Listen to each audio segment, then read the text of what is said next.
Muy buenas noches, estamos nuevamente en un capítulo más de Medicina Interna con Amores y pues el día de hoy tenemos un gran invitado, el doctor José Miguel Portilla Mánica, médico oftalmólogo, cirujano oftalmólogo, y pues el tema del día de hoy es justamente platicar todas las patologías que tenemos de mayor frecuencia de la población e intentar explicar un poco a detalle cuáles podrían ser los mejores manejos, tratamientos y todas las dudas que pueden llevar justamente todas estas enfermedades. Bueno, le damos la bienvenida al doctor José Miguel Portilla. Yo primero agradezco al doctor Carlos Amores. La verdad es que me parece magnífico su programa, esto que estamos haciendo ahorita. Creo que es una forma de llegar a las gentes, de que las personas normales que no están relacionadas con la medicina puedan tener conocimiento sobre diferentes áreas de la medicina. Desgraciadamente, y me voy a adelantar un poquito a lo mejor de lo que el doctor Amores tiene, uno de los problemas más grandes que tenemos, no nada más en nuestro estado, sino en muchos lugares de la República Mexicana, es el desconocimiento sobre enfermedades y el pensamiento mágico que hace que las personas nos tardemos o no identifiquemos la severidad de algunas enfermedades a tiempo. Claro, bien, justamente el punto de estas pláticas o este podcast es intentar llegar a la población con temas que vengan exclusivamente de médicos especialistas en esta parte y que sean expertos completamente en el tema y que tengan una amplia experiencia, ¿no? Normalmente como lo que es el doctor José Portilla. Y bueno, doctor, comenzando justamente, ¿qué nos pudiese usted comentar o platicar sobre su etapa de formación? Creo que es una parte también importante en ocasiones de los médicos cirujanos oftalmólogos, ¿no? De dónde se crea y cuál es como el punto fuerte o importante de por qué quiso hacer, en este caso, oftalmología. Y digo, ¿por qué platico esta parte? Porque cuando usted se hace su tema de la especialidad y demás, la oftalmología yo creo que aquí en Tabasco justamente era muy pues pobre o nula o casi no había, ¿no? Básicamente. Bueno, déjame decirte que hay una historia muy, pues a mí me chusca, vamos a decir. Mi padre, yo vengo de una familia de médicos, mi padre era médico otorrino. Fue el mejor. Bueno, fue el mejor otorrino durante mucho tiempo, porque era el único y fue el primer otorrino laringólogo que hubo aquí en Villahermosa, Tabasco, el doctor César Portilla Rosado. Nosotros venimos desde muy pequeños, vimos todo lo que estaba relacionado con esa área, con esa especialidad. Y mi deseo más grande cuando yo era chico, antes de empezar la carrera de medicina, fue compartir un consultorio con mi padre, hacer lo mismo que él hacía. Yo creo que los niños en algún momento queremos imitar a nuestros papás y para mí era un deseo muy grande. Desgraciadamente, cuando yo ya me estudio medicina, yo estudio medicina en la Universidad Nacional Autónoma de México. Por cuenta propia decidí no estudiar aquí en el estado de Tabasco, porque uno de mis hermanas se iba a estudiar en México y yo me pegué, dije yo me voy. Era muy frecuente esa parte, ¿no? Y quise salir de aquí realmente. Después de que estuve en la Universidad Nacional Autónoma de México, yo termino mi carrera y me vengo a hacer servicio social nuevamente aquí a Tabasco. En Tabasco conozco yo quería ser otorrino, Sí, conozco a algún oftalmólogo, específicamente el doctor Miguel Dorantes Cuellar, que es muy amigo mío. Y yo creo que soy su peor pesadilla, porque ha de decir Miguel Dorantes en qué momento lo empujé tantito hacia la oftalmología. Somos buenos amigos y yo agradezco al doctor Dorantes el empuje, la orientación cuando yo empecé en esta carrera. Esa es la realidad. De ahí me fui a hacer la especialidad en el Instituto de Oftalmología Fundación Conde Valenciana, Ciudad de México, donde nosotros fuimos de los mejores alumnos en el examen del Consejo Mexicano de Oftalmología de residentes. Posteriormente hicimos una subespecialidad en Gainesville, Florida, en lo que es córnea y segmento anterior, Santa María, California, en lo que era la cirugía refractiva con el doctor Shepard. Y pues ya estamos aquí en Villahermosa desde ese entonces. Mantenemos un nivel educativo constante. Ahorita acabo de regresar, por eso no nos habíamos visto. Acabo de regresar del Congreso Bienal de Oftalmología, donde participamos en 3 mesas de discusión diferentes sobre problemas de oftalmología. Ya nosotros, quiero decirte, yo no voy realmente como escucha, sino ya vamos como expertos en las diferentes áreas que manejamos. De vista, ¿no? Sí, claro.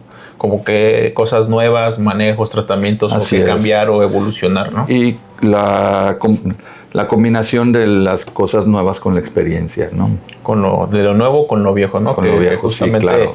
se ha abierto últimamente muchas como subespecialidades o en parte de las... Bueno, creo que en oftalmología no es la excepción, pero en medicina se van abriendo cada vez más, ¿no? La subespecialidad, la alta especialidad y etcétera. Le llamamos alta especialidad, aunque realmente es una división de la especialidad, ¿no? Cuando yo termino oftalmología, Carlos, en el hospital donde yo estaba, empezaban a hacer los primeros cursos los primeros que se quedaban a hacer subespecialidad o alta especialidad. Sí, que comenzaban a surgir, Que empezaban a surgir. De hecho, yo fui de los primeros en tomar esas iniciativas. Y actualmente, en la oftalmología tenemos, ahí te va, subespecialistas en cirugía de segmento anterior catarato, subespecialista en retina y vitrio, subespecialistas en enfermedades inflamatorias oculares, subespecialistas en córnea, subespecialistas en estrabismo, subespecialistas en oculoplástica, subespecialistas en neurooftalmología, subespecialistas en glaucoma, ya lo dije, no, oftalmología pediátrica y algún otro que se me esté yendo que son un poquito más raras, pero incluso ahorita nosotros estábamos platicando hace menos de una semana la necesidad de crear no el equivalente al radiólogo, el equivalente al imagenólogo, el imagenólogo en oftalmología. ¿Por qué? Porque la tecnología en la oftalmología nos ha llevado al uso de diferentes medios de diagnóstico por imágenes, por láser, por interferometría, por medios de contraste, ultrasonido, etcétera. Entonces, yo creo que dentro de pronto ya va a haber una subespecialidad en imagenología y estudios oftalmológicos. Sí, claro. Fíjense que justamente platicando igual con otros compañeros médicos, pues hemos visto esa parte, ¿no? Que la medicina ha avanzado tanto que hasta cierto punto podemos decir que a veces es de manera hasta criticable. Porque a veces nos aislamos. Abusamos, pienso que se abusa de esa parte, como que yo soy el sub del sub y estudié del sub y nomás veo el pelo derecho de la cabeza ¿no? Lo estás diciendo. A partir de los 40, los 50 años y nada más. Les voy a platicar, perdón, porque estoy diciendo les voy a platicar. Esto para mí es muy criticable. ¿Saben lo que es un tutupiche? Un chalación es una bolita que sale en el párpado y que cualquier oftalmólogo, independientemente del área de subespecialidad a la que se dedique, pues lo podemos quitar. Es un procedimiento muy sencillo, ¿sí? Y yo he oído y visto jóvenes egresados, lo voy a mandar con el oculoplástico. Y yo me quedo así, pues como... Sí, eso nos tocaba de ley antes, ¿no? O sea, lo hacíamos todos. Lo hacemos todos, sí. Sí, justamente esa parte que se ha extendido bastante en todos los aspectos y justamente una de las tantas preguntas que venimos aquí preparando que quería realizar es usted como oftalmólogo, pues pudiésemos decir de la vieja escuela versus oftalmólogos de la nueva escuela, ¿cómo ha sentido esa transición? Que justamente, pues antes, como decían, antes nos tocaba pues el chalacio, la catarata, el estrabismo, los niños, el segmento anterior. Y hoy en día existen tantas subespecialidades o altas especialidades que mucha gente se limita a esa parte, ¿no? ¿Usted cómo ve esa parte de la transición de que pues antes hacíamos de todo, ahorita hacemos muy poco las nuevas generaciones? ¿Cree que se necesita continuar con el mismo entrenamiento anterior o que ha cambiado o que ha hecho la diferencia en esta parte? Bueno, Creo que es una muy buena pregunta. Bueno, acuérdense que dije que mi padre era médico. Y en pláticas con mi padre de lo que ellos estudiaron, de lo que yo estudié, había una diferencia abismal. Y ahorita de lo que yo estudié a lo que estudió mi hijo, que es subespecialista en retina, pues también hay una diferencia abismal.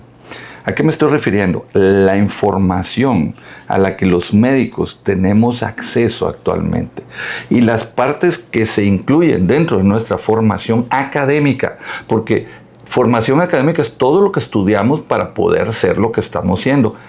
Ha crecido en forma exponencial, en forma dramática, haciendo que el que se dedica a una sola, a un área de la oftalmología, tenga que dedicarle demasiado tiempo a prepararse en esa área.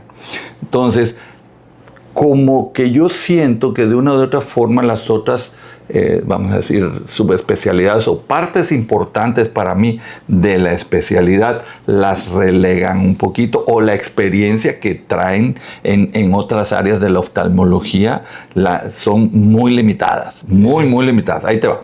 Ejemplo. Si tú me pones a mí un paciente con un problema de obstrucción de conducto lagrimal, yo te hago una dacrocistoscopía o una dacrocistorrinostomía, que es un procedimiento quirúrgico que lo puedo hacer y lo he hecho en muchas ocasiones. O si me pones a mí un paciente con una fractura de orbitaria, yo le entro a la fractura orbitaria, pero lo aprendí a hacerlo. Claro. Pones un estrabismo, pero la mayor parte de los tipos de estrabismo porque aprendí a hacerlo. ¿Sí? Todo eso yo lo aprendí en la carrera. Y ahorita, con el bagaje, con la cantidad de información en la que se tienen que preparar, eso como que se ha dejado un poquito en segundo plano. Ahí te va. ¿Sabes cuántos médicos oftalmólogos, por ejemplo, aquí en Villahermosa, no operan catarata? Aunque tú llegas y él te dice que te va a operar de catarata. Okay. Más de la mitad de los médicos oftalmólogos de aquí de Villahermosa les operan sus cataratas. Ok, sí. ¿Sí? No, porque no se quieren limitar. No aprendieron o no evolucionaron o no se adiestraron en el procedimiento quirúrgico de lo que es la cirugía de catarata. Nosotros le llamamos, te están maquilando tu cirugía. No es malo. Si yo algo no lo sé hacer. Claro, también hay que saber la parte que en qué momento. Que no soy experto. Pero te estoy diciendo, para mí, la cirugía reina de la oftalmología. Sí, claro, porque es una la parte esencial de lo que más llega. De la oftalmología, ¿no? Claro. Digo, no por algo existen hasta programas por ahí, justamente hablando ahorita, ¿no? De que se hace el cataratón y se opera el resto de gente, ¿no? Ahorita hay un programa nacional de cirugía de catarata. Sí, digo, de que no saber operar una catarata sería como que un internista no sepa hacer manejo de la diabetes, ¿no? Sí lo saben, déjame te voy a decir, sí lo saben hacer, pero tienen la técnica anterior. Y la técnica anterior está obsoleta. Yo dejé de hacer la técnica anterior hace 25 años, en el 2000. Estamos en el 2025. Yo desde hace 25 años ya no hago la cirugía extracapsular, ni la mininúcleo, ni la extracapsular, ni nada de eso. Pura cirugía con láser o pura cirugía de facoemulsificación. Sí, que es lo más nuevo, justamente, ¿no? Así es. Oiga, y justamente otra parte, cuando usted llega a Villahermosa, ¿cuántos oftalmólogos habían en Villahermosa? Más o menos, en un aproximado. Voy a hablar de historia, ¿puedo? Sí, adelante. No, sí, claro. En la historia de Tabasco, el primer oftalmólogo del estado de Tabasco que estuvo aquí en Villahermosa fue el doctor Fitzpatrick. Y yo supe que existía el doctor Fitzpatrick porque yo conocí a su hija, que era una persona ya mayor, y la operé de cataratas y me platicó la historia de su papá. Estamos hablando de 1920, 1930. Estuvo aquí en Villahermosa. Después vinieron una serie de oftalmólogos. Yo tengo mi criterio muy claros cómo evolucionar la medicina en Tabasco. Después llegaron un grupo de médicos muy capaces, el doctor Mayans y otros, que le entraban a todo. Esos te operaban lo que le pusieras. Claro, pues era lo único, ¿no? Sí, y eran los que había 3 o 4 médicos aquí en Tabasco. Después, poco a poco, en los finales de los 50, principios de los 60, entre los 60, 65, menos de los 70, empieza a llegar, y se van a ofender muchos, mucha bachicha. Y tú me dices, ¿qué cosa es bachicha, doctor? Mucho que no pudieron ir a ningún otro lado y llegaron aquí a un lugar donde estábamos casi aislados del mundo. Sí, sí. Sí, entonces llegaron, hicieron y jalaron y bueno. Poco a poco empezaron a llegar gente más capaz. Cuando yo llegué aquí a Villahermosa habíamos alrededor de 15 oftalmólogos cuando yo llegué. 15 oftalmólogos. O sea, yo vine siendo... ¿Qué? Los nombres te los digo. No, bueno, si no tiene inconveniente. No, ninguno. Estaba el doctor Zavala Bustillos, que ya se había retirado. El doctor de la clínica... Ay, Dios, se me olvidó su nombre. El doctor Manuel Morán Palma. Estaba el doctor Abraham Pun Cepeda. El doctor Héctor Rodríguez Loaiza. El doctor... se me va su nombre, que se murió. Ay, Dios, estaba en el ISSSTE, en la Secretaría de Salud. El doctor Dorantes, que era mi amigo. El doctor Juanito Borregar. Y unas 2 o 3 doctoras más, yo, el doctor Wong y el doctor García Gómez. Éramos todos. El que está en el, ¿cómo se llama? Que son igual 3 generaciones de oftalmólogos. Ah, Carpizo, ya estaba el Carpizo. Ay, se me fue Carpizo. Sí. Y fíjate, Carpizo era de un poquitito más grande que mi papá, porque la oftalmología, antes de ser oftalmología nada más, era otorrino-oftalmología. O sea, era un conjunto. Era una sola especialidad. El doctor Carpizo, abuelo, porque es Carpizo abuelo, Carpizo papá, Carpizo hijo, que además son tipazos los dos. Sí. El abuelo yo no lo traté, lo traté, pero era una gente muy seria, pero hijo y nieto, mis respetos, son gentes muy serias. Sí, Adriano papá y Adriano hijo, mis respetos. A mí me dio casos el papá. Me tocó todavía trabajar en Juan Graham cuando era estudiante con el abuelo. Pero sí era muy serio el doctor. Pues a eso me referí, que era muy serio, pero sí, justamente. Y de ese tiempo que usted, aterriza acá a la ciudad de Villahermosa con sus conocimientos y su subespecialidad, alta especialidad en segmento anterior. Y córnea.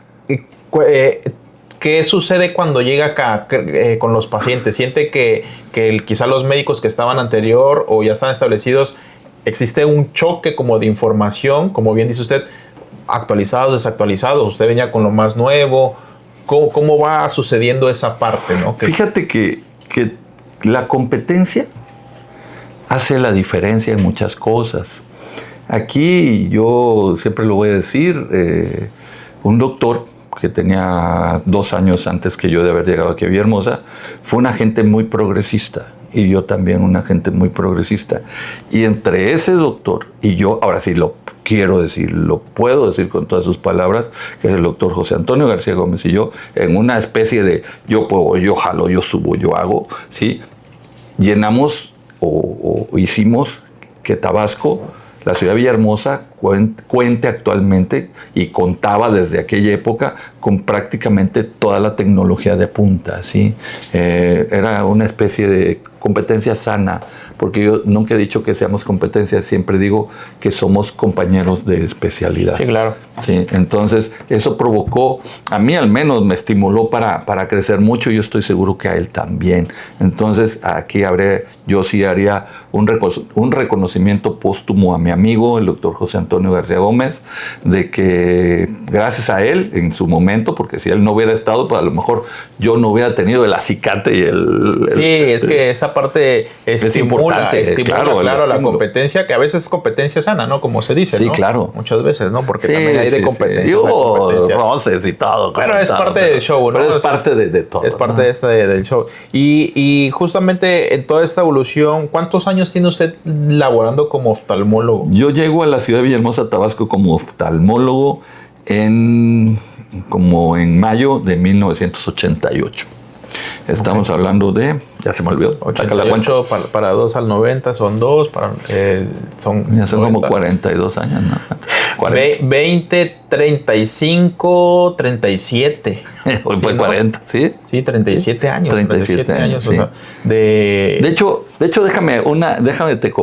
comento una parte de mi vida. Yo fui profesor de la Universidad Juárez Autónoma de Tabasco. Cuando yo termino la carrera, antes de irme a hacer la especialidad, por azares del destino, yo había empezado la especialidad de otorrinolaringología.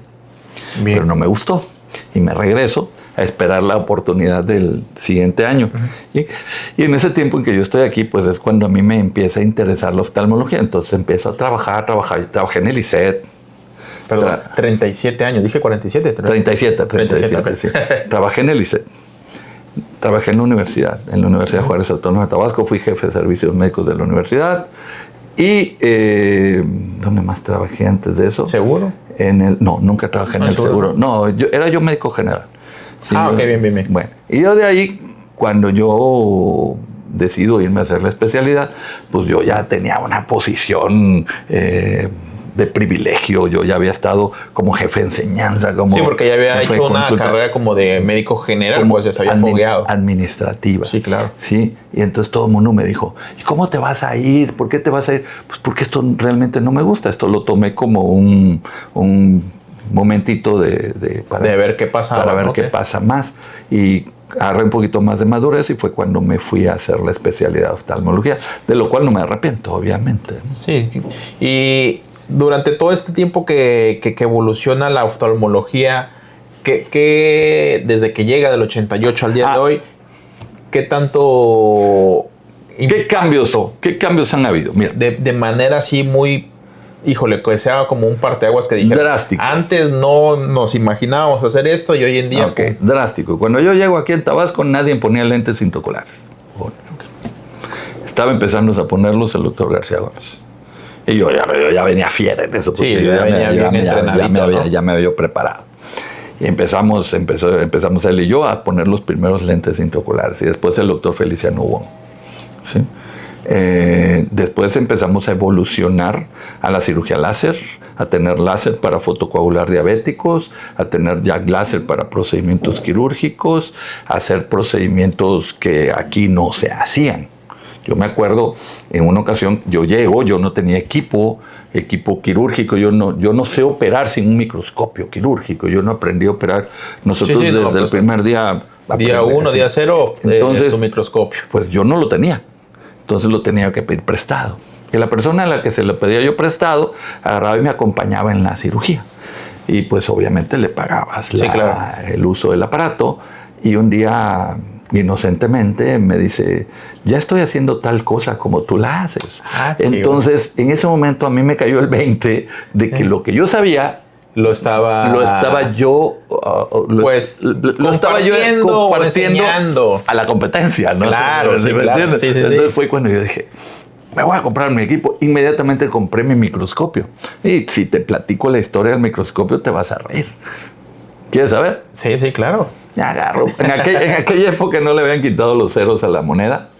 Y mi primer microscopio me costó 23 millones de pesos. Que podrían ser como 230 mil pesos de ahorita, más o menos, el equivalente. Y entonces, ese día, después de que eso me dio vueltas al día siguiente, hablé con un distribuidor de óptica Lux. Y le digo, quiero un microscopio. Y me dice, doctor, está ahí lista para 3 meses. Entonces, pues mándeme usted el anticipo. ¿Y cuánto te mando de anticipo? 11 millones de pesos. Ok, queda pendiente 12. Más o menos se va a tardar 3 meses. Ya, muy bien. A la semana que entra, a la siguiente semana me habla. Doctor, fíjese que hubo una cancelación de un pedido y su microscopio sale a Villahermosa. Está en camino. En camino. Y el doctor Portilla, los 12 millones de pesos que le faltaban, no los tenía. No los tenía. Y entonces empiezas, oye, amores, préstame. No tengo, estoy haciendo mi casa. Oye, fulanito, necesito préstame. Mi papá andaba en muy mala situación económica en esa fecha. Para no hacerte el cuento largo, me acuerdo, yo jugaba frontenis en la deportiva. Y llego... Y estaba yo soy muy dicharachero y cotorro, ¿no? Y agarré mi raquetita, estaba yo muy seriecito, así como apagado. Y un amigo que jugaba frontón conmigo, que se llama el doctor Chamorro, Chamorro Córdoba, que es ñato, mi amigo, toda la vida jugamos juntos. Me dice, che, porque era argentino, me dice, che, ¿qué te pasa, boludo? Le digo, nada. Tú tienes algo, y se sentó al lado mío, ¿qué te pasa? Le digo, mira, te voy a decir la verdad, el lunes tengo que pagar 12 millones de pesos y no los tengo. No traigo. Y volteó y se me quedó viendo. Él era empleado del ICET. O sea, no creas que era... Me dice, ese es tu problema, vamos a jugar, yo te los presto, pasa por el dinero el lunes de la mañana. Y entonces, el lunes de la mañana yo fui a su oficina, él estaba en el DIF. Y agarró y ya me prestó el dinero y ya en la tarde que llegó a donde había que pagar, ya pagué el microscopio y son de esos que nunca te imaginas quién te lo va a prestar. Sí, claro, un momento de la nada. De la nada, o sea, no te puedes haz de cuenta que el que lava los coches te dice, yo te doy el dinero. Sí, yo te lo presto, ¿no? Así. Entonces, pasaron como 15 o 20 días y yo le dije, en cuanto tenga yo el dinero, y se agarró una rachita de esa que hubo, y no sé dónde saqué el dinero, y ya tenía yo el dinero que me había prestado y un poquito más, y me acuerdo que le hablo. Oye, che, ya tengo tu dinero, te lo llevo. Sí, vente, tráetelo a la oficina. Llego a la oficina. Y agarré, saqué el dinero que le había. Aquí está, lo llevaba yo en una bolsa Chedraui, de plástico. Y entonces agarro y lo saco. Aquí está tu dinero. Y aparte trae yo dinero. Bueno, che, y ahora, ¿cuánto te debo? No, pues sí. Me habías hecho el favor. Y me contesta, vos sos mi amigo. Sí, entonces no me estés cagando, me dice. Entonces, son de las cosas que no se olvidan. Sí, claro. Sí. Así tuve mi primer microscopio. Ahí está guardado.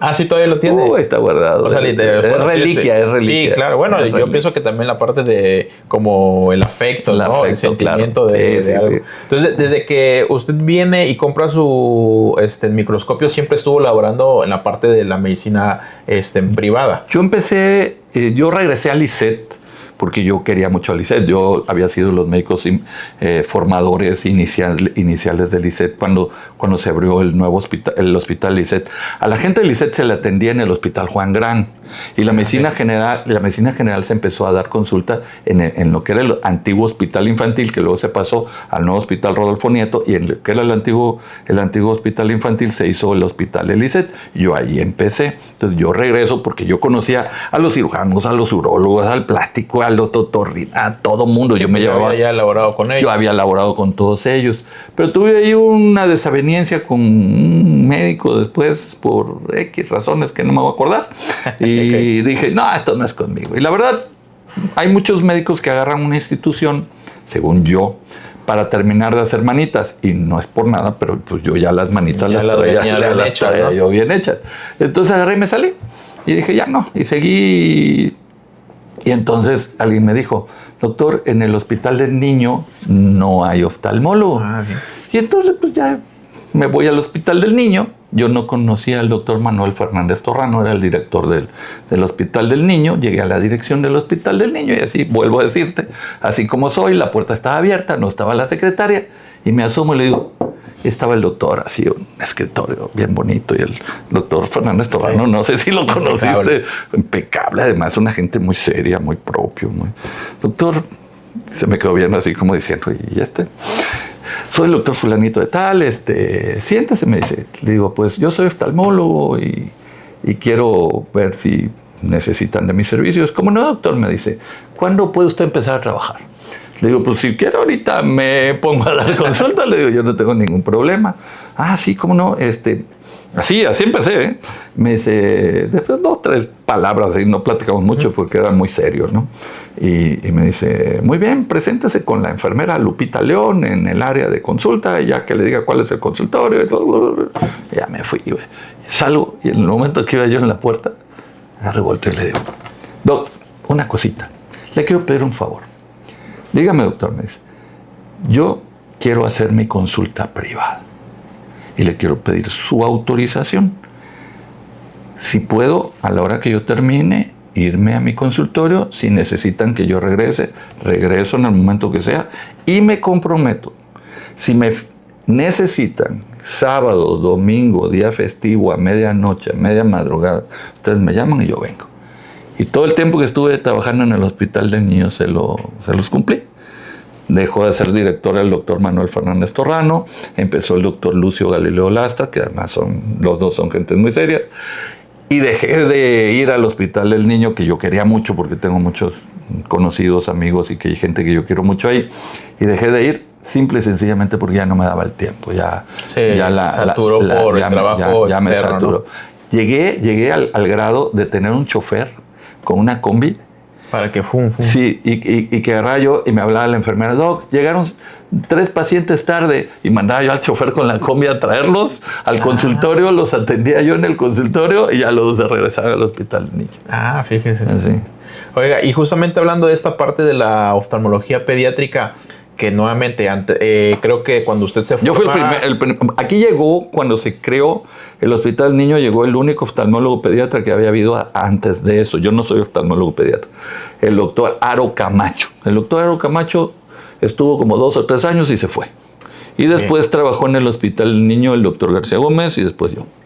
Entonces, pero en su etapa de formación como oftalmólogo, usted también vio pediátrico, básicamente. No, muy poquito. Muy poco. Casi nada. Entonces, cuando usted tengo que aceptarlo. Me tuve que preparar. Eso, exactamente. O sea, se llega, se mete al Hospital del Niño y pues tiene que comenzar como todo médico, ¿no? Porque así nos toca. Hay veces que... Ahí sí me tocó. Somos expertos en un área, en otra no, pero cuando hay la necesidad... Así como te dije, que ya traía las manos hechas, yo no sabía lo básico de oftalmología pediátrica. Y pues a estudiar, a prepararse, a ir a cursos de oftalmología pediátrica, a congresos, a seminarios, a libros y todo. Y pues no te voy a decir, pero te voy a decir otra anécdota. Cuando yo termino la especialidad, para pertenecer al Consejo de Oftalmología, pusieron un tiempo de espera de que ejercieras y después presentaras el examen del Consejo. Okay. Y yo por mangas anchas o mangas o lo que sea, como sea la frase, lo fui dejando y pasaron 8 años y yo no me había certificado por el Consejo. Bien.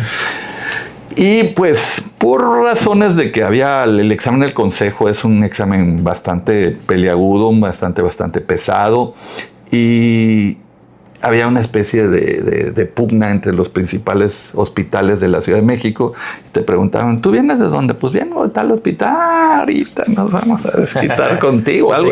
Algo así había. Entonces me fui haciendo hasta que dije, voy a presentar el examen. Presento el examen y el examen se divide en 2 partes, la parte escrita y la parte práctica. Y la parte ante unos sinodales, ¿no? Y escojo mis 2 expedientes que te dan para que veas y me tocan 2 niños. Vamos. Entiendo los niños, algo. Y ya cuando me pasan al examen ya con los sinodales, me empiezan a preguntar de oftalmología pediátrica, pero duro y a la cabeza. Y con saña. Sí, con saña. Y yo hacía como que franqueaba, ¿no? Pero ya Carlos traía, ¿no? Como que sudaba y empezaba yo a responder. Bueno, pasó. Salgo, me dice, espérense afuera un momentito, doctor. Sí, cómo no, salgo. Y como al minuto, iban a deliberar, ¿no? Me dicen, pase, doctor, pase, por favor. Ya pasé. Pues aquí le damos su constancia de que ya está firmado por nosotros, aprobó el examen. Y queremos decirle que a pesar, y lo dijo el presidente del Sinodales, ¿no? Me dice, a pesar de que estuvimos muy agresivos, usted está muy bien preparado en oftalmología pediátrica, casi no. Y, pues sí, pues muchas gracias. Me doy la vuelta, agarro mi papelito, y así lo mismo, cuando ya iba yo en la puerta, me volteo y le digo, se me olvidó decirles. Diga, doctor, así como, diga, doctor, ¿no? Yo soy el jefe de oftalmología pediátrica del Hospital del Niño Rodolfo Nieto Padrón en Villahermosa, Tabasco. Adiós. Sin casi nada. Sí, me entiendes. Esa fue una anécdota. Y acabo el fin de semana en Guadalajara, acabo de estar sentado y tomándonos unas copitas con el que me estuvo atacando. Sí, claro. Bueno, es que muchas veces esa parte de la medicina siempre se busca en ocasiones como buscar los temas muy rebuscados. Sí, claro. Y quizá en su momento, por eso creo que le preguntaba de oftalmología pediátrica, no había tampoco mucho. Es que en la época en que yo me formé como oftalmólogo, no llevábamos oftalmología pediátrica en ningún lado. El que quería hacer oftalmología pediátrica se tenía que ir al Federico Gómez, que era el hospital de pediatría, el infantil de pediatría, o al Instituto de Pediatría Nacional de Pediatría Limán. INP. Sí, eran los únicos lugares donde podías hacer oftalmología pediátrica. De hecho, oftalmología pediátrica, cuando yo termino, era una subespecialidad ya. Ya estaba hecho. Sí, o empezaban desde el principio como oftalmólogos pediatras. Sí, claro, de inicio, ¿no? No, pero entonces sí. ¿Y cuánto tiempo estuvo trabajando ahí en el Hospital del Niño, más o menos? 9 años. No, pero pues siendo el único, una experiencia. Ya, yo el único.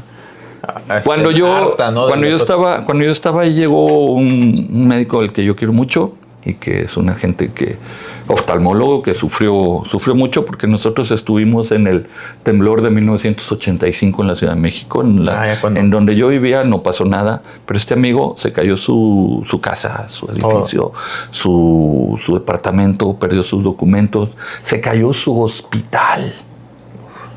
Y se quedó sin hospital.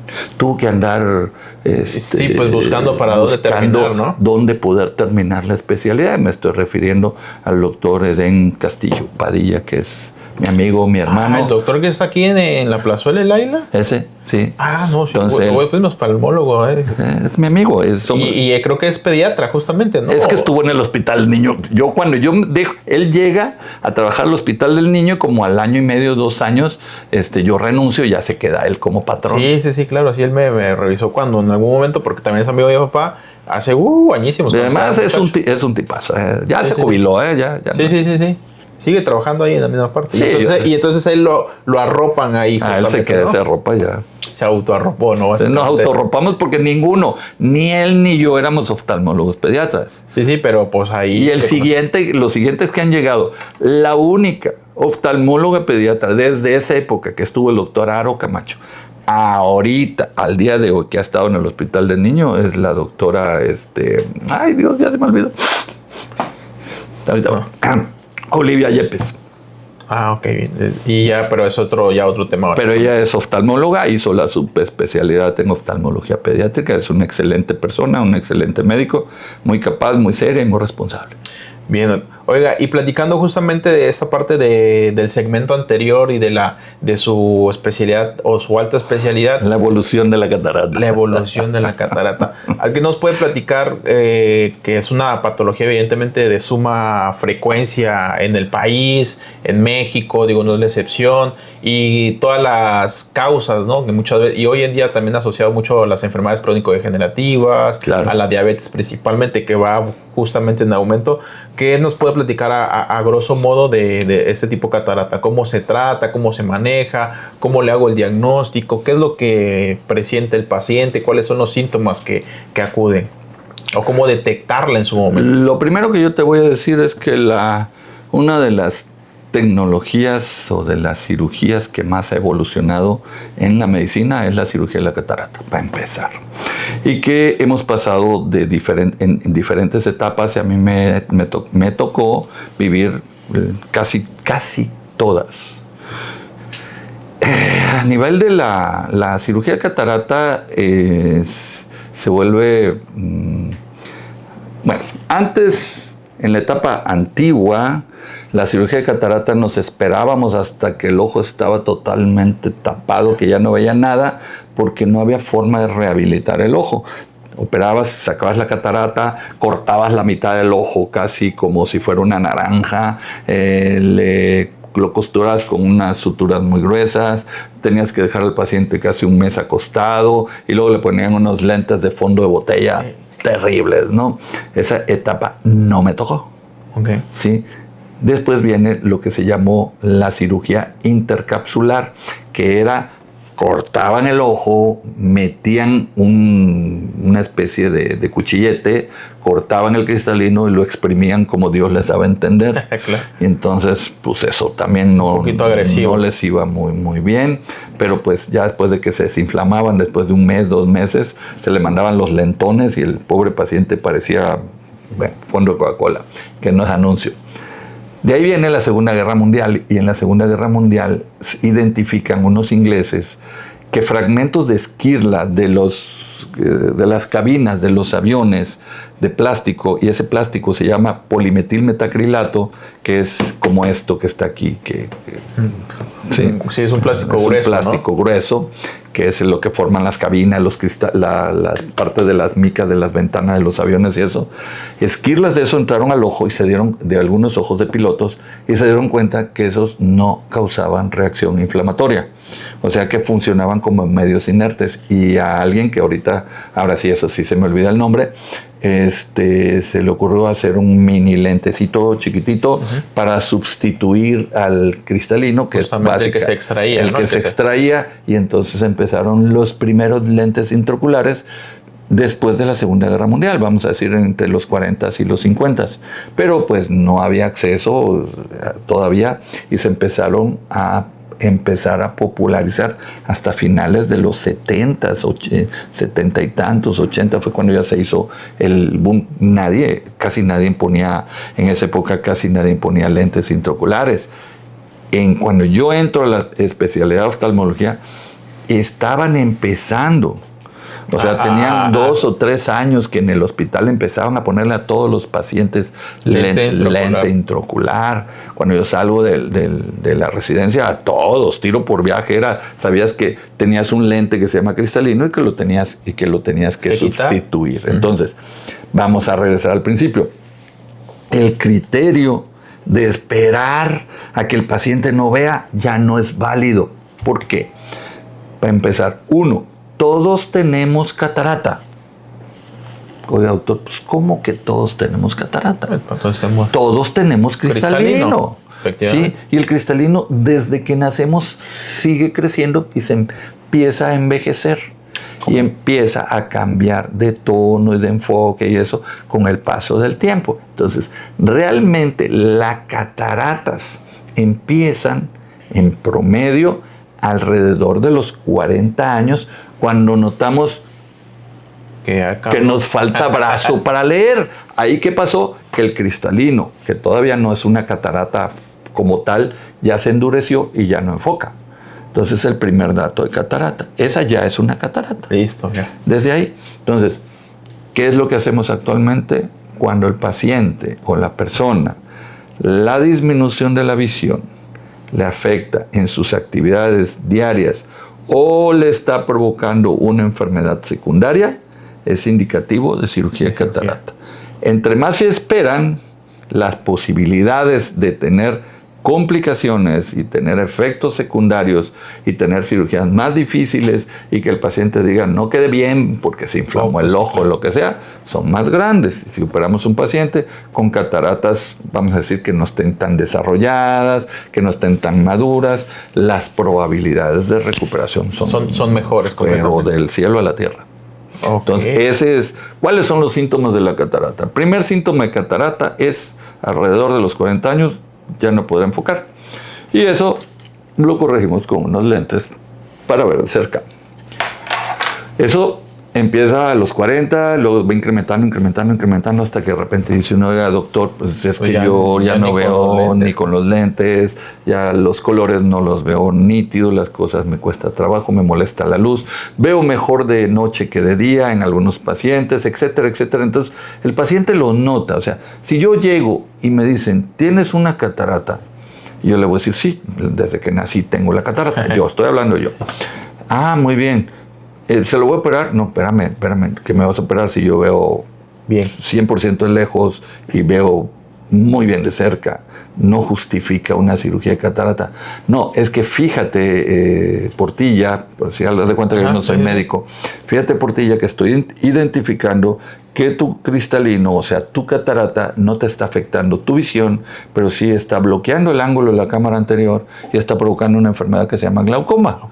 Y entonces, como está propiciando una enfermedad que se llama glaucoma, el tratamiento básico es quitar la catarata, porque así ya quitas ese espacio que es de este tamaño y lo disminuyes así, se abre el ángulo de la cámara anterior y el paciente vuelve a recuperar una visión, si no normal, muy buena. Sí, claro. Ahora, esa es otra indicación de un proceso quirúrgico cuando comienza a afectar. Una de muchas. O sea, pero es de mayor frecuencia. La de mayor frecuencia es por la edad. Por la edad. Y la de ahí, los diabéticos, traumáticas y otro tipo.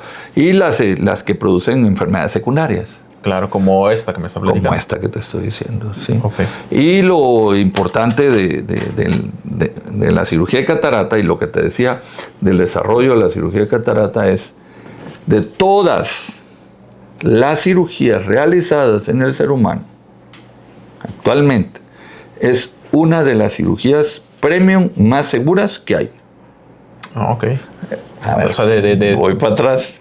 Hecha por una gente, o sea, se dedica adiestrada, hecha por una gente adiestrada y realizada como se debe realizar. Sí, con todo, con todo el material. Con todo como se debe hacer. Tecnología, las probabilidades de tener complicaciones en una cirugía es infinitamente pequeña. Ok. O sea, yo te opero las cataratas ahorita con puras gotitas. Te pongo unas gotitas, te digo, no te muevas tantito si te molesta algo. Y les pregunto, ¿le dolió? No, doctor, no me dolió. Claro, como todo, a veces las personas tienen una expectativa diferente a lo que va a ser. Sí, sí, claro. Y te lo voy a poner plástico. A veces tú te operas y dices, hijo, yo pensé que me iba yo a parecer me iba a ver más guapo como Brad Pitt. Me iba a ver como Brad Pitt, ¿no? Y no quedé como Brad Pitt. Yo quería ser Brad Pitt. En oftalmología sucede algo más o menos parecido, ¿sí? Algunas cuestiones pueden afectar el resultado de una cirugía de catarata. Una de las enfermedades más frecuentes que actualmente es pan nuestro de cada día en mi consultorio, yo creo que en la mayor parte de la práctica profesional de los oftalmólogos, es el ojo seco, la mala función lagrimal. Okay, sí, sí. Y un ojo seco te provoca mala visión, síntomas y molestias, aunque tengas una cirugía perfecta. Sí, claro. Te pongo un ejemplo. Tú vienes en tu coche, empieza a llover, prendes los limpiaparabrisas, y si los limpiaparabrisas no limpian nítidamente tu visión se compromete. Tu cristal, tu parabrisas. Sí, el cristal y la visión que vas a tener hacia afuera. Compromete tu visión. Y lo mismo sucede con la lágrima. Ok. Digo, aunque tengas una muy buena cirugía, pero si tienes el ojo seco, también es una parte que se tiene que complementar. Ahora también en la cirugía de catarata dependemos de los estudios. ¿Qué es depender de los estudios? Los ojos tienen infinitas posibilidades de aberraciones y de modificaciones en su curvatura. Y para poder operar un ojo adecuadamente hay muchos estudios que los miden y podemos nosotros identificar todas esas aberraciones, pero no tenemos una varita mágica. Sí, es un aproximado, ¿no? Exacto, es lo más cercano. Lo más cercano a lo real. A lo real, así es. Y cuando te dicen, bueno, doctor, siento, oiga, es que tiene un lente intraocular adentro del ojo, esto está operado, no fue de que yo no dije abracadabra y ya se compuso, ¿no? Digo, al final del día es frecuente, ¿no? Es algo que no es tuyo, así es, ¿no? Pero se intenta llegar a lo más real que puede ser. Pero la cantidad de pacientes satisfechos es muy alta, muy, muy, muy alta. Y hoy en día, la cirugía de catarata, ¿qué tan rápido es? Conmigo, 8 minutos. Ok, literal, o sea, eso es una práctica... Una cirugía normal, tranquila, que la catarata no está tan grande, echando plática con la enfermera y con los que están ahí, medio cotorreando, 8 minutos. Ok, o sea, es una cirugía ya, como bien lo menciona, premium, rápida, de buena recuperación, claro. Cuando se interviene en el momento que debe de ser y con todo... Con todas las de la ley. Con todo lo que debe llevar, es lo más... Fíjate que... Y platicando, ¿cuál pudiese ser como la complicación de mayor frecuencia, si es que la llegara a tener?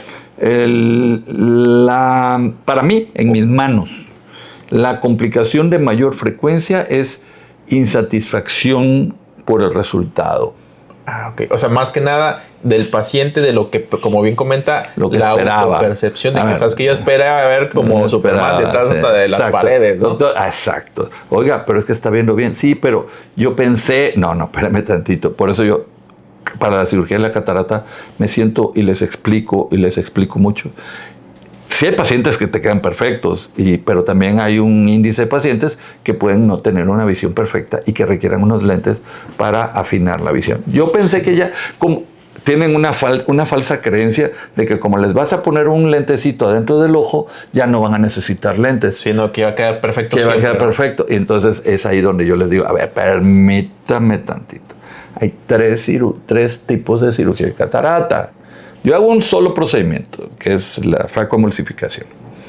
Que es el procedimiento de quitar la catarata es el mismo. Pero lo que yo le voy a poner adentro del ojo, que es el lente intraocular, vamos a hablar de 3 tipos de cirugía. La sencilla, la normal y la premium. Ok. ¿Cuál es la diferencia? Que el lente de la cirugía sencilla cuesta $1, por decir algo. El de la cirugía intermedia cuesta $5 y el de la cirugía premium cuesta $25. Entonces, cuando tú le dices, lo primero que dicen las personas, ¿y cuánto me va a cobrar, doctor? Usted escoja, mire, aquí están los diferentes tipos de lentes intraoculares. Si usted se opera con este lente que tiene, lo alcanzan a ver, se ve, que tiene esos aritos, esta es una cirugía con foco extendido. Y esta que tiene estos otros aritos es una trifocal. Y esta que no tiene aritos es una cirugía básica. Y esta que tiene estos puntitos acá es una cirugía tórica. Y este lente, el más sencillo, cuesta $1, este cuesta $5, este cuesta 15 o 20 pesos y este cuesta 50 pesos. Okay. Entonces, eso es lo que te va a incrementar el costo de la cirugía. Sí, claro. Y claro que el mejor material, entonces, pues como todo es una diferencia. Cuando tú vienes y agarras y le dices, ¿cuál quiere? Pues yo quiero la mejor. Ok, la mejor, la más cara, la que usted ya no va a necesitar lentes. ¿Y cuánto cuesta? Pues tanto. Redobla la sí, claro. Pero es que a mí me dijeron que había una más económica. Sí, les digo, hay 3. Sí, de que hay, ¿no? Sí, claro, pero entonces, claro que sí va a impactar el resultado. A mí sí, a mí de la insatisfacción que te decía, no es porque no queden bien, sino porque esperaban que ya no iban a necesitar lentes. Sí, claro, pero son otras situaciones u otros factores que también, y bueno, un factor muy influyente ahí es el tipo de lente que se coloca. Así es. Tal. Ahora, yo te voy a decir algo. Yo me tomo el tiempo de explicar esto con cada paciente, los diferentes tipos de lente y los diferentes tipos de posibilidades de resultados, porque ya me pasó. Sí, porque también dicen pues, que más sabe el diablo. Hace algún tiempo, no tanto, llegó una persona que yo lo vi humilde. Y pues tratando de hacerle un favor que a veces no te los piden. Le di el precio de la cirugía más económica. Y el señor se operó. Y quedó perfecto. Me dice, doctor, yo veo perfecto, pero quiero leer. Le digo, es que, pues, necesito unos lentes de lectura. Pero yo pensé que iba yo allá a no leer. No, pues, la verdad le voy a decir, es que le puse el lente básico. Hay un lente, la cirugía hubiera quedado más cara. Le hubiera costado tanto. Y volteó y se me quedó viendo y me dice, ¿y quién le dijo que yo no lo podía pagar? Desde entonces le digo, ahí están las opciones. Sí, claro, que de todos los sabores y colores ya que te guste, ya no tomo yo la decisión, aunque siempre conociendo los efectos secundarios y las molestias de los diferentes tipos de lentes intraoculares, uno va seleccionando al quisquilloso, al no quisquilloso. Por ejemplo, las voy a comentar. Los lentes más premium que hay, los de la cirugía más costosa, tienen unas molestias que se llaman disfotopsias. Y las disfotopsias son que quedan estos circulitos que vieron que tiene el lente, provocan halos, provocan disminución de la penetrancia de la luz, provocan disminución del contraste, y el paciente dice, doctor, veo de lejos, veo muy bien aquí, veo muy bien acá, pero me falta calidad en la visión de allá, me molesta manejar de noche, me deslumbran los coches. Entonces, uno como médico tenemos que ser un poquito psicólogos y identificar dónde puede brincar la liebre con alguien que no quede satisfecho con uno de estos implantes. Digo que aunque son los más... Es lo mejor, pero no son inocuos, ¿no? Sí, claro, digo, al final del día es una cosa por otra. Usted quería esto, va a tener estos efectos secundarios. Se lo digo desde el principio. Sí, yo creo que es como cualquier otra situación de cirugía, ¿no? Que se realiza al final del día. Siempre, nunca la cirugía va a dar un 100% porque pues es algo externo y ajeno al cuerpo que no existe. Que digo, al final del día la tecnología y la medicina ha avanzado, se han hecho algunas correcciones, pero bueno, no hay nada como estar de fábrica. Pero te voy a decir, te vas a reír. Y yo creo que tú lo has vivido. Hay de pacientes a pacientes. Y pues no está bien que yo lo diga, pero hay de situación social. Los pacientes normales, gente clase normal, se quejan poco. Los que Los más quisquillosos son los más acá, ¿no? Quisquillosos son los más acá, sí, son bastante creo que más sí, delicados. eso de siempre, Son ¿no? bastante más delicados. Yo he tenido pacientes, gente de campo que llega con una muy mala visión, vamos a decir, una visión que le queda de visión el 10%. Lo operas y recupera el 60, 70% y bien, están felices, doctor. No, y agradecidos. Muy agradecido, veo muy bien, me siento muy contento, ya no quiero ni lentes. Eso te llena. Y de repente operas otro que te quedó... ¿Que tú crees que te quedó? Te quedó maravillosamente bien y te dice, yo creo que no quedé bien, doctor. ¿Por qué, don Carlitos? Es que fíjese que me arde el ojo tantito. Y es como que... Pues... a veces me sale una lagrimita. Y tú por adentro, tu hígado se hace así.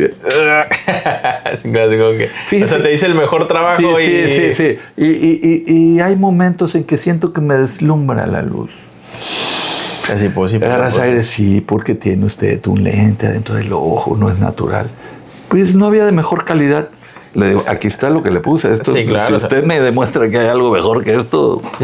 Sí sucede. Es muy frecuente. A mí como frecuencia cuando regresan de un manejo o tratamiento, después me dicen, ¿cómo sigue? Pues sigo muy mal. Y yo... No, hombre. Oye, sí, tenía el azúcar en 5,000, ¿no? Sí, no. Y ya llega. Mal estaba cuando estaba en el hospital, que llegó guiando. Ahorita viene caminando y me dice que se siente muy mal. Pues no, claro que ya cambió. Es que mi glucosa, no, bueno, pues es un proceso, ¿no? Al final del día. Me pasó ahorita, porque yo de las anécdotas tengo para todas las que quieras. Yo soy bromista, así como aquí de charachero, soy bromista. Bueno, pero bueno, en la consulta también. Y cuando tengo que ponerme serio, pues me pongo serio. Entonces me acuerdo que iba yo a operar a un señor, un cacautero de aquí, Cunduacán o de por ahí. Y el señor, pues, empezó a agarrar y bromear conmigo. Y me dice, doctor, yo quiero, pues, después de 2 consultas o algo así, ya que trajo sus preoperatorios, yo quiero saber si voy a poder leer después de la cirugía. Y se me quedaba viendo sarcásticamente, sí, don Pedrito, va usted a ver, le voy a poner el mejor para que usted lea. Muy bien, doctor, vamos a operarlo, pero. Y el día que lo daba de alta, me dice, doctor, usted me dijo que iba yo a poder leer y no puedo leer. Y yo con el lente, revisando y poniéndole un lente, y no leo, doctor, y no leo. Y voltea después con una sonrisota de este tamaño y me dice, es que no sé leer. Pero ya me devolvió la broma que yo ya estoy preocupado. Sí, yo ya preocupado con el señor. No, hombre, se moría de la risa. Porque decía, no sé leer, doctor, sí, pero claro, usted me dijo que iba yo a leer. ¿Se la aplicó? Sí, me la aplicó muy bien. Sí, la cirugía de catarata, Doc, es la reina de la cirugía de oftalmología. Resumiendo, todos vamos a tener catarata tarde o temprano. No desconfíen cuando su médico, si es de su confianza, les dice que tienen una catarata. No hay ninguna catarata que sea urgente, más que las que provocan procesos inflamatorios o aumento de la presión del ojo. Pero yo no puedo decirle a una gente con una catarata normal que se tiene que operar hoy porque mañana se queda ciego. Eso no existe. Y llegan muchos pacientes con esas ideas de que les dijeron que ya se tienen que operar. Sí, que si no se operan mañana ya se quedan ciegos. Eso es bastante complicado. La catarata, como te lo dije y se los digo de nuevo, es un proceso desde que nacemos. Y si no nos operan la catarata hasta que morimos, ella sigue envejeciendo. Entonces, nuevamente, la catarata se opera cuando condiciona... Alteración en tu vida diaria. Alteración en tu vida diaria, cuando te está provocando como efecto secundario alguna otra enfermedad, claro. Enfermedad. Sí. Y bueno, si el paciente a lo mejor también desea operarse por cuenta propia, a pesar de lo que ya se ha comentado. Y existe la posibilidad de yo nunca quererme operar la catarata. Sí. Hay pacientes, pero va disminuyendo tu capacidad visual. ¿Y existe una manera de tener la corrección con los lentes o mejorar? A ver, la catarata es un lente que al ponerse tan oscuro ya no deja pasar la luz. Entonces yo les digo, ya no es de vitaminas, no es de gotas, no es de lentes. O se quita la catarata o usted no va a poder ver. Efectivamente. Entonces sí tiene que operarse cuando justamente tiene todos esos puntos que estamos comentando al final del día, ¿no? La catarata actualmente es una de las cirugías más seguras que hay. Sí, y se opera y les va bastante bien. Ahora, y ya no se debe de esperar a que se oscurezca por completo. O sea que, como todo, lo mejor es venir, prevenir. Claro, con su médico. Y su médico de confianza. De confianza. Y si la mejor sugerencia es la cirugía, se opera. Pero existen posibilidades de que diga, bueno, ahorita no te voy a operar, pero sí puedo esperar un poquito más. Sí. De tiempo y vamos. Sí. O sea, esa parte también. En la mayor parte de las cirugías de catarata no hay una urgencia. Ok, no es una urgencia. No al menos que ya esté completamente. A menos que haya una indicación para urgencia, ¿no? Pero que estamos platicando. En promedio no es urgente. No es urgente. Y muy bien, entonces pues ya se nos fue con 1 hora, ¿no? Básicamente. Pues tú quieres, si quieres nos echamos otro segundo round en otro momento. Sí, yo creo que sí, justamente. Bueno, yo creo que vamos a finalizar por el momento el podcast a limitarnos en esta parte, pues a haber platicado un poquito de la historia de la oftalmología, un poquito de la historia de lo que es la vida del oftalmólogo, el doctor Portilla, y la medicina oftalmológica en Tabasco, y pues un parte de la evolución de lo que ha sido justamente durante 37 años de oftalmólogo. Y bueno, platicar un poco de la catarata, que es una de las cirugías de mayor importancia, para que todos igual que nos estén visualizando, estén viendo esta parte, si no ven bien y están borrosos, entonces necesitan venir con el oftalmólogo, ¿no? En esta parte, y que se enteren y sepan que justamente los temas y los puntos que acabamos de comentar de la catarata, es necesaria una valoración, sí, siempre, no siempre se van a operar, y las que se tengan que operar, pues bueno, vengan con médicos certificados. En su momento, pues el doctor Portilla, que es experto en este tema, como si tiene una vagancia exhausta, ¿no? Aquí en el centro médico vemos muchos, la verdad, hay varios. Y bueno, no, como todo, siempre terminando diciendo que nos encontramos en Porte Centro Médico Visual Láser, en Avenida Quintín Arau 218, donde justamente un lema que se ha implementado: somos más que ojos. Vemos restos de médicos y especialidades, pero un punto muy fuerte, muy importante, es la oftalmología. Y bueno, aquí el doctor Portilla, experto en esta parte. Entonces agradecemos mucho al doctor Portilla por esta plática. Yo creo que sí queda pendiente una segunda edición y continuar con otros temas de suma importancia, para que todos ustedes se puedan enriquecer en esta parte, ¿no? Quiero decirte algo antes de que nos vayamos, muy rápido. Ahorita, cuando veníamos llegando, pasamos a urgencias de aquí del centro médico a revisar una paciente, hija de un amigo mío, y cuando me avisó que la traía para que la pusieran en urgencias, el comentario, y ahorita les voy a decir por qué lo estoy diciendo, el comentario fue: oye, qué bien está lo de urgencias. ¿Por qué lo estoy diciendo? Porque el coordinador de urgencias es el doctor Amores. Pero muchas gracias, doctor, por todo, por haberme invitado a tu podcast. Y pues ya hablamos de muchas cosas, pero si quieres hablamos más de ciencia la próxima vez. Sí, yo creo que quedarán continuará en una segunda edición para platicar un poquito más de otros temas que sí son de interés para nosotros, y bueno, en el tema personal. Y claro que pues también en un segundo tiempo vamos a invitar pues a Portilla hijo, como le digo yo, a César. Portillita. A Portillita. Así le dicen a mí, mis compañeros de oftalmología nacionales dicen: ahí viene Portilla y Portillita. Así es, que justamente es médico también, oftalmólogo, especialista en retina, ¿no? Muy bueno, muy bueno. Entonces vamos a ver los choques generacionales, ¿no? Que en su momento igual a mí me toca vivirlo con mi papá, que también es médico internista, ¿no? Como le digo, de la vieja escuela. Es lo que te iba a decir, que tú vienes igual. Y lo que dicen mis amigos, a lo mejor se lo dicen a tu papá, cuando dicen: yo voy a ver a tu hijo porque ese sí estudió. Sí, efectivamente. Pero bueno, es la broma. Entonces, pues bueno, nuevamente nos despedimos. Muchas gracias, muchas gracias a todo el equipo.